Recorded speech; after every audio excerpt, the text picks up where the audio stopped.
This is Asher DX, aka Josh Green, and this is Over the Top Rope here on Bramble TV. Episode 2. Episode 2 of Over the Top Rope, that's right. And we're just going to start things off with what is everybody's probably main focus this week is the return of Y2J. The big mystery man. We've seen all these promos, and you know what? Those promos were way too cryptic to have been for Jericho's character, and I wasn't very pleased. I like Y2J. Yay, I'm glad you're back. Terrible choice as the mystery man. I'm not glad he's back. I'm sorry. The wrestling world isn't in that need of Y2J at this point in time. I mean, Twitter was blowing up right afterwards. Yeah, a lot of people were happy he's back, but a lot of people were complaining. I mean, the guy walks out, wastes 15 minutes of everyone's time by running around the ring. People are saying, oh, it's the greatest heel promo ever because he didn't say a word. No, it wasn't a promo. It was retarded. That happened, last year before WrestleMania. Taker comes out, does his thing, just comes out, does his entrance, stands in the ring, and immediately Triple H comes out. They don't say a word. Triple H comes in, gets in the face, they look at each other, they look up the WrestleMania sign, and look back at each other. Everybody knew what was going on.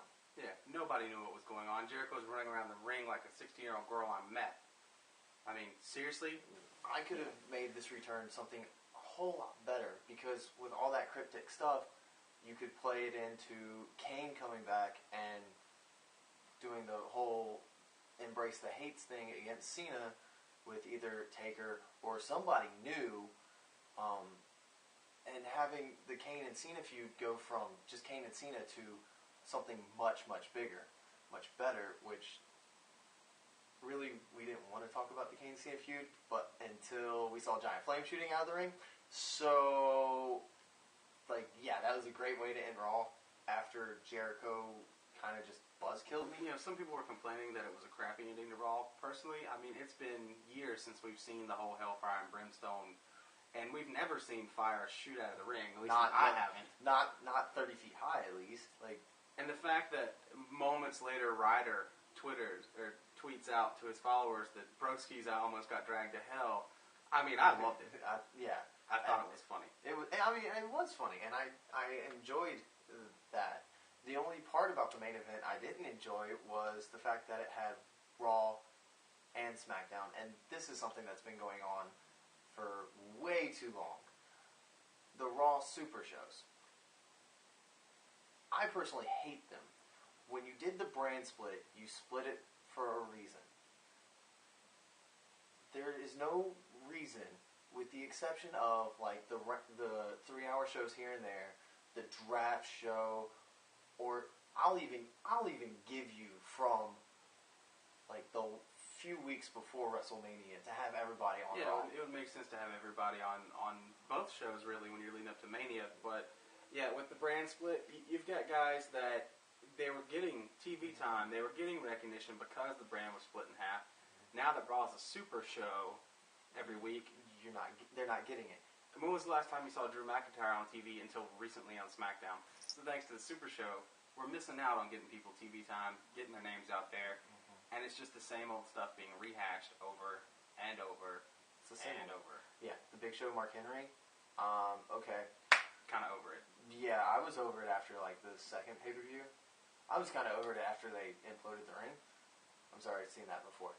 Thanks, Big Show and Brock Lesnar. But yeah.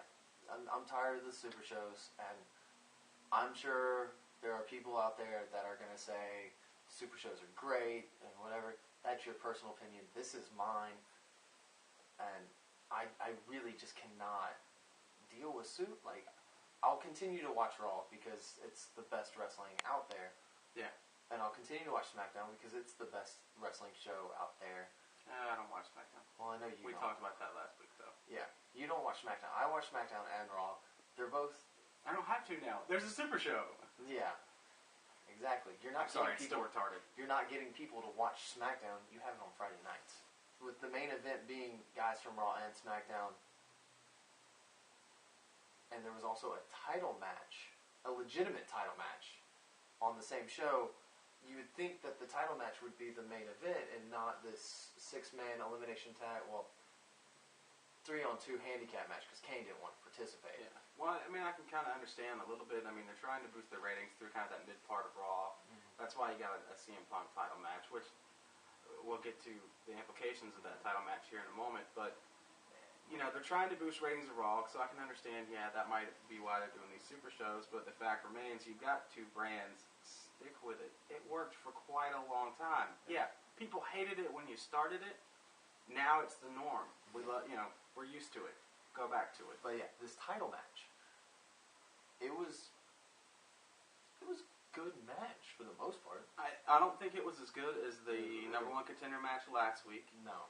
But I think it was a good match, and we're starting to see a little more storyline develop here with John Laurinaitis and CM Punk. This is, 3 weeks in a row now he's come out and kind of interfered in a Punk match without really interfering. Yeah. And the thing that it's kind of leading up to, I see it's kind of leading up to, is eventually Punk is just going to kick Laurinaitis' head off. Which, and I think it'll be at the next pay-per-view. I can see that too. Which is going to be one of those things that's kind of one of those Austin Stun McMahon. It's not going to have the same implications. Yeah. I love Punk. Trust me, we talked about it last week. I'm a Punk mark. I will be, and you know, even after he retires, I'll still probably be a Punk mark. But he's not Austin, and Laurinaitis isn't McMahon. And you could say that this will be kind of this generation's Austin Stuns McMahon kind of thing. But there's never going to be another Austin Stuns McMahon. With this new era that Punk and, you know, and all the smaller guys, like we talked about last week, are bringing in, this could be their chance to make, you know, their big statement. But Laurinaitis isn't that big of a heel. I mean, people hate him.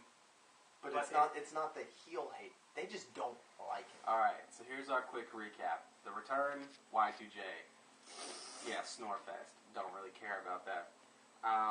Kane and Cena. Getting a little more interesting. It's still got a ways to go to develop, but by God, we saw like 20 feet of flame shoot out of the middle of the ring. That was nice.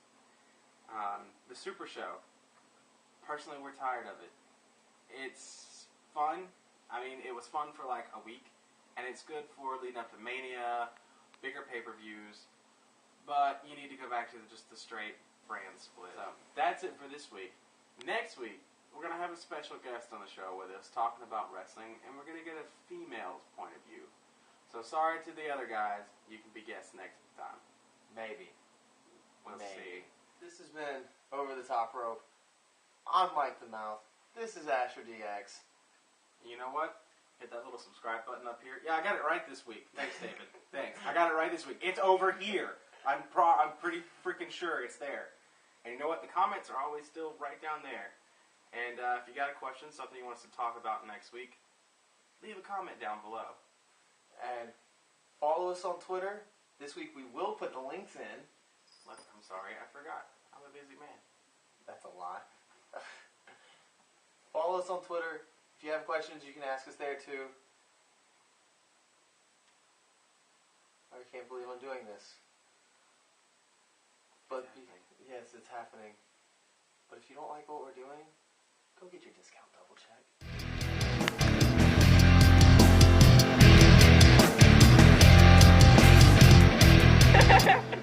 Discount double check. Yeah.